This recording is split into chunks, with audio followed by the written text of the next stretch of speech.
Здраво, драги родители! Добре дојдовте на уште едно видео на Малиот принц за свесното родителство. И денешната тема ќе гласи за замките на родителствувањето.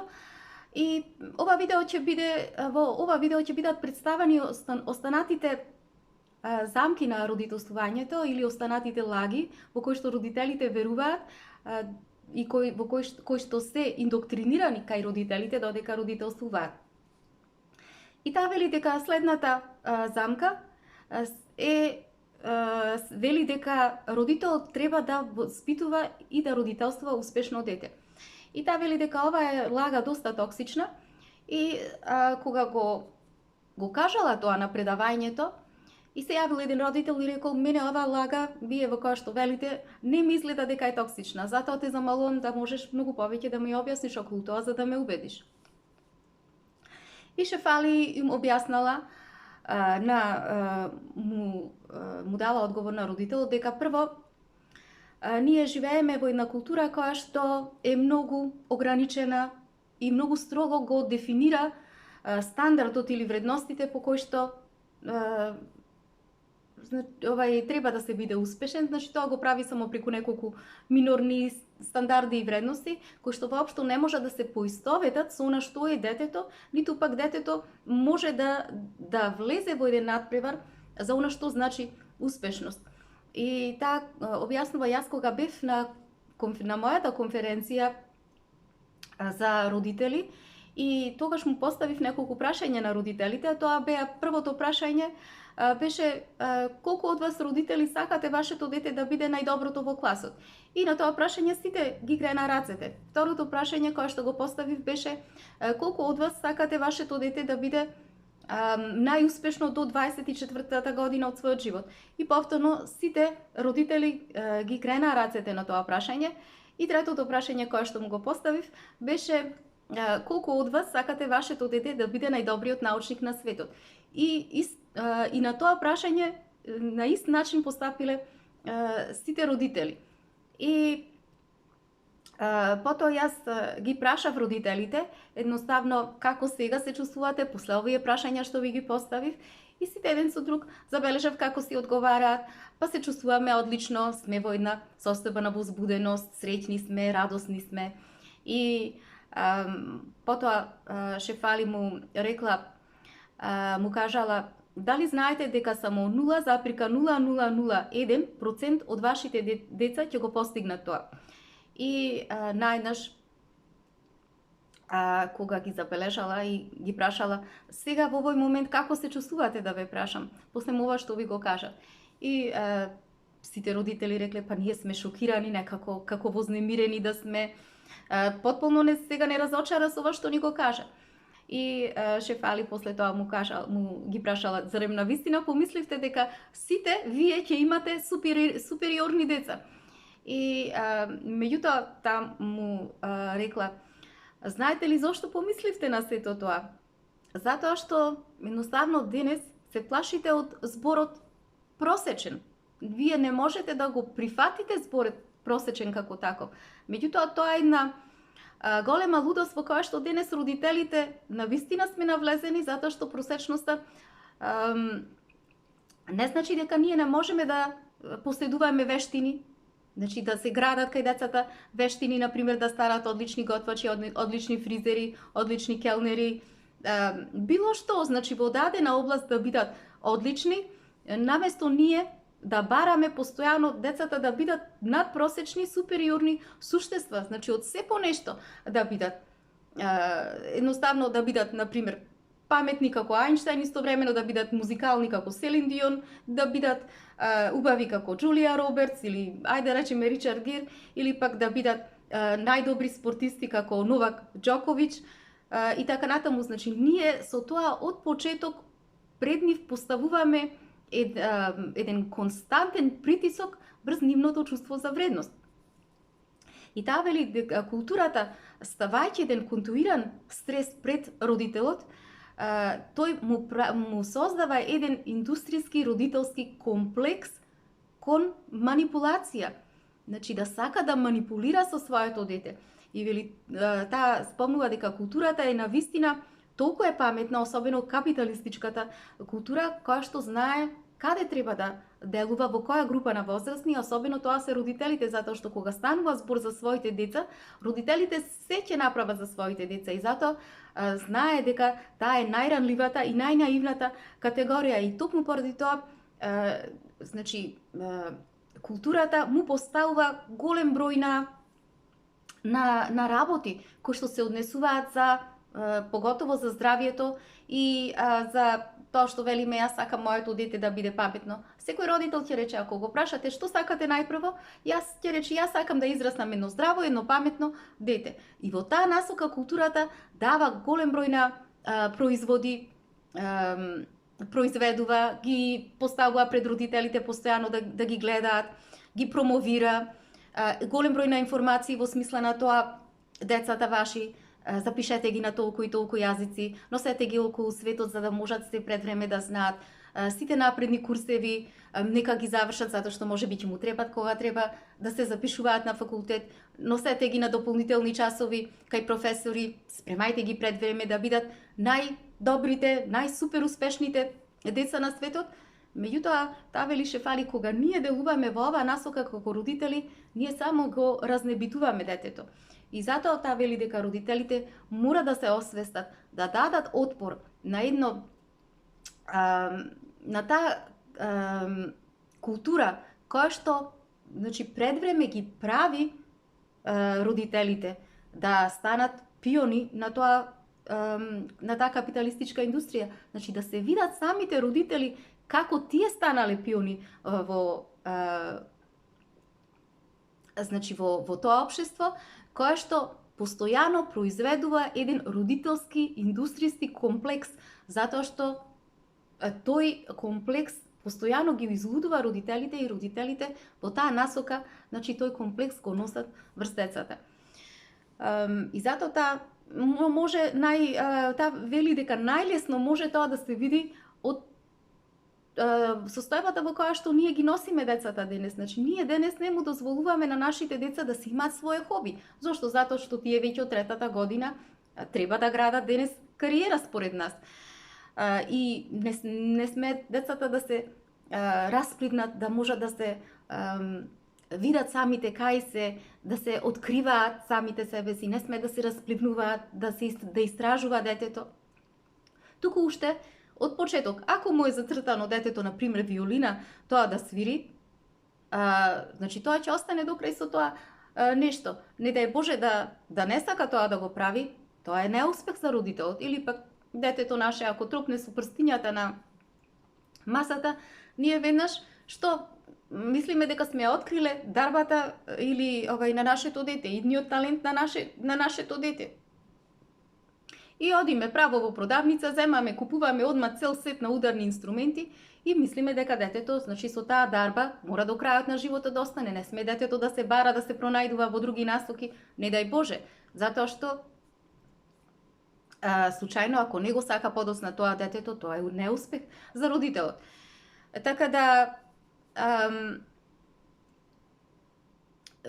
шефали вели дека родителите излегуваат од контрола со ова нешто. Зошто? Затоа што, гледајќи цело време во иднината, тие едноставно делуваат од место на недостаток и со тоа нешто тие потполно ја промишуваат самата суштина на своето дете. Друга лага во која што веруваат родителите, наредна замка, е дека дека детето е добро, значи постојат добри и лоши деца. Значи децата може да бидат само добри или лоши. И едноставно вели секојдневно ние со децата ги етикетираме, значи кога комуницираме со нив, ги етикетираме како добри или лоши. Например, кога ќе му речеме колку си ти добро дете или леле колку си лоша, значи шефали вели до толку ние сме предвидливи како родители. Меѓутоа таа самата објаснува кој е лошото дете. Лошото дете, според нас, како култура е дете која што се бунтува, која што се спротивставува на родителите. Меѓутоа таа вели во суштина не постои лошо дете. Туку постои дете која што е лошо за родителското его, за родителската удобност, за родителскиот статус кво. Значи, а доброто дете кој е? Доброто дете е она, таа во наводници го нарекува кутрото добро дете, затоа што родителот тоа добро дете и те како кога ќе види дека пред него постои такво дете со такви особини, го манипулира и цело време го обликува спрема своите фантазии. И таа вели дека доброто дете е она кое што е сладко, мирно дете, послушно дете, дете кое што сака да му служи на родителите, кој што осетливо, кој што сака да биде, се ќе направи за среќата на своите родители, едноставно не сака да му пречи, сака постојано атмосфера да создава, значи затоа тоа се повлекува само за да нема конфликти во семејството и најчесто овие деца се на некој начин излажени и измамени од страна на своите родители. А лошото дете вели дека сепак и тоа се случува со детето, лошото дете во наводници етикетирано, значи и кога тоа само сака да влезе во своите собствени сили и да се обиде да биде асертивно во смисла на тоа да го покаже својот карактер, да го наметне својот карактер кај родителите за да го видат, меѓутоа таа асертивност особено кога се несвесни родителите, му е одземена. Како? Преку родителската осуда, преку срамот кој што му го наметнува родителот, а детето, значи, цело време во суштина тоа само се обидувало да покаже карактер.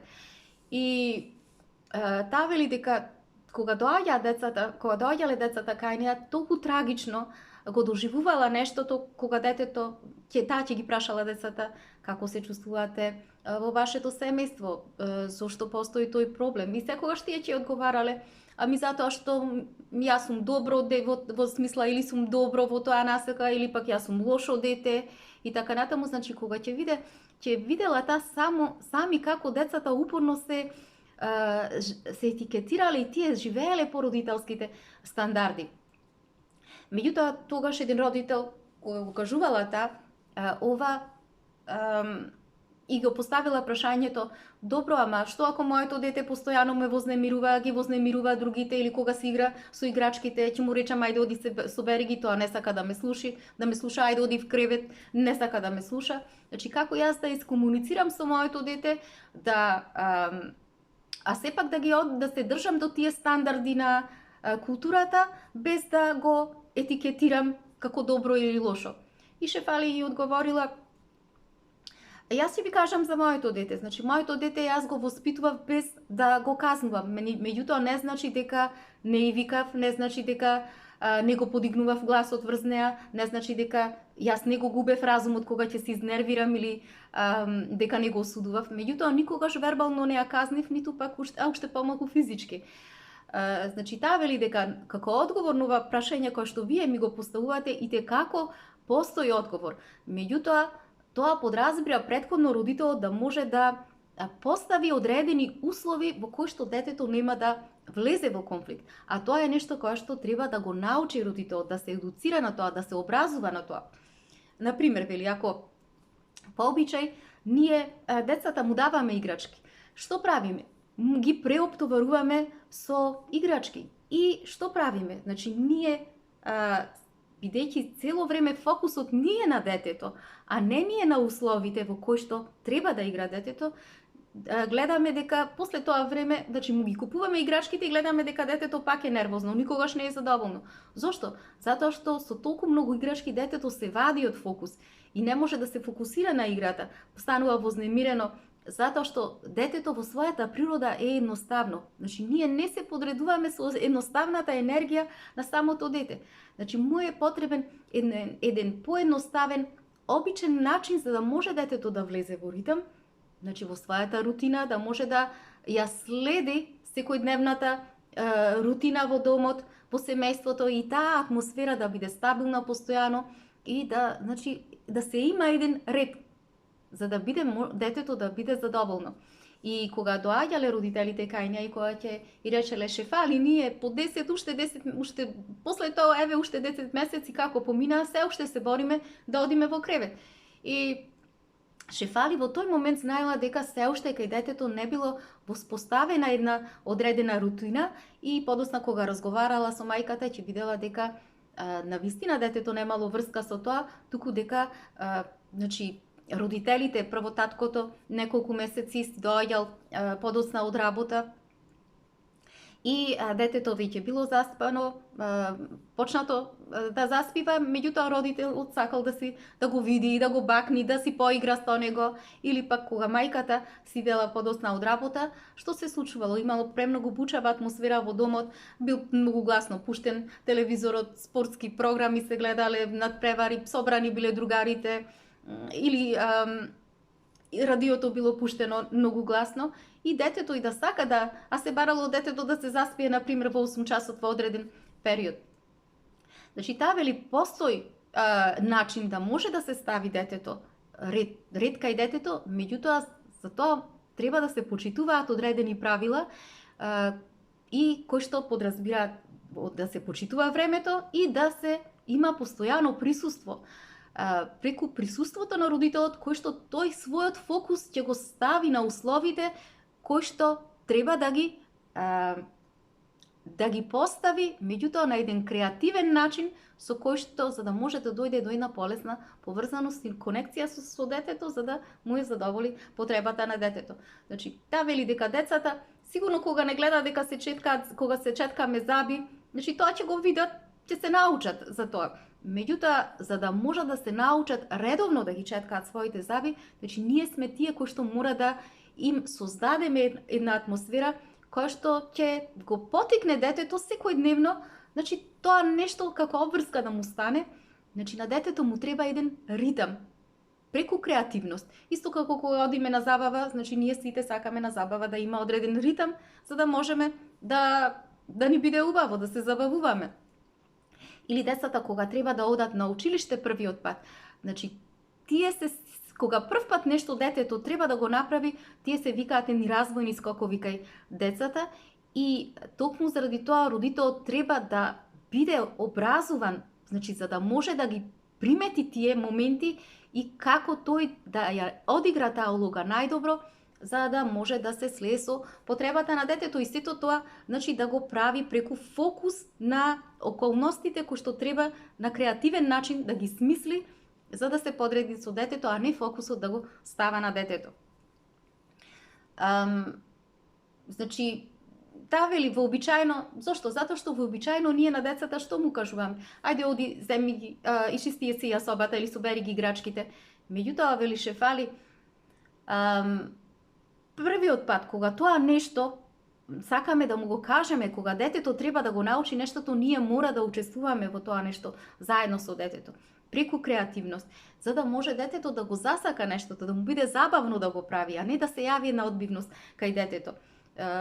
Значи, затоа што пред нас ние, значи, имаме дете, немаме кукла, немаме играчка, на едно обично животинче мало, на едно кученце, да му речеме, оди тој и тоа, направи го со еден таков тон, контролирачки тон, значи тоа нема да го направи тоа нешто, а не пак кога станува збор за едно мало суштество, дете.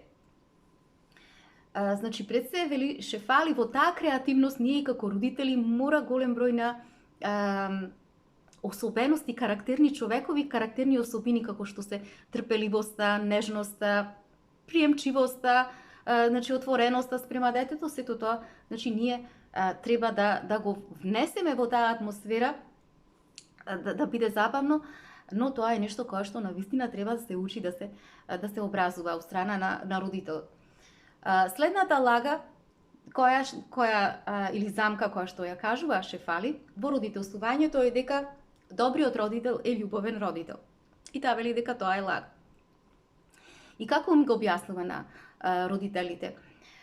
Вели дека зошто велиме дека потпаѓаме во таа лага, затоа што секој родител вели, леле, јас колку си го сакам своето дете, јас најмногу си го сакам своето дете на целиот свет, затоа знам најдобро да си го родителствам.